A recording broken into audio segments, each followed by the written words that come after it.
लक्ष्मी निवास या मालिकेच्या येणाऱ्या पुढील भागामध्ये आपल्याला असं बघायला मिळतंय की आता पूर्वीने सिद्धूवरचं प्रेम व्यक्त केलेलं आहे। पूर्वीने सिद्धूला सांगितलंय की ती त्याच्या प्रेमात पडलेली आहे आणि आता तिला ते लग्न करायचं आहे। हे ऐकल्यावर सिद्धूला खूप मोठा धक्का बसतोय, कारण की सिद्धूला अजिबात पूर्वीशी लग्न करायचं नसतं। त्यानंतर दोघं जण जेव्हा कुलस्वामी मातेच्या दर्शनाला गेलेले असतात, तिथं ते एकांतवासामध्ये थांबलेले असतात। तिथं त्यांची गाडी बंद पडलेली असते। तिथं गेल्यावर त्यांना सर्व पत्रकारांनी घेरलेलं असतं आणि ते त्यांना विचित्र प्रश्न विचारत असतात।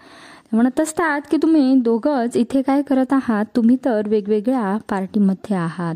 त्यानंतर पूर्वी म्हणते की आपलं लग्न जमलंय असं आपण या पत्रकारांना सांगूया, म्हणजे यांचं तोंड बंद होईल। पण सिद्धू असं सांगायला नकार देतो।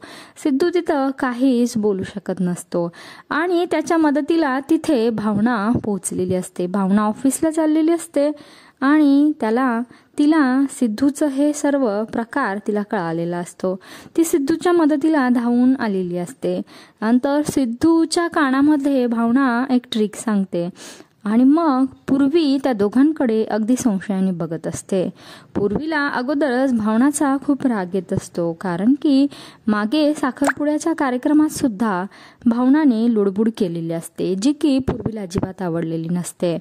आणि मग पूर्वी भावनाला म्हणते की तू इथे काय करत आहेस, तू आमच्या दोघांच्या मध्ये नेहमी कशी काय येऊन टपकतेस।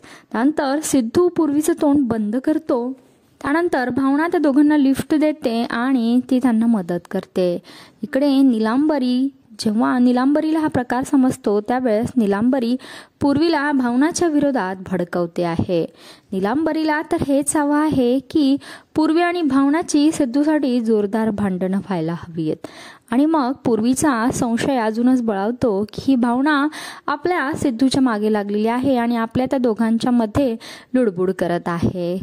काय आता पूर्वी भावनाला सिद्धूपासून दूर करणार का, आणि पूर्वी आता भावनाला सिद्धूपासून दूर करण्यासाठी कोणतं पाऊल उचलणार, हे आपल्याला